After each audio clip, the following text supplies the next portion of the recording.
হরে কৃষ্ণ, নমস্কার সবাইকে। কেমন আছেন সবাই? আশা করি সকলে অনেক ভালো আছেন। তো ভগবানের দামোদর মাস, বোনাসের মাস কিন্তু শেষ হয়ে গেল, আর মাত্র 2 দিন বাকি। তো আজকে অভিসন্ন রান্না করতেছি এক সিদ্ধ।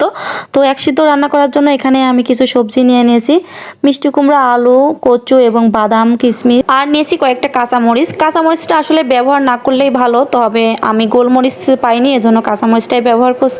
আর রান্নাটা আমি পোলোয়ার চাউল দিয়ে করছি। পোলোয়ার চাল নিয়েছি আর মুগের ডাল নিয়েছি।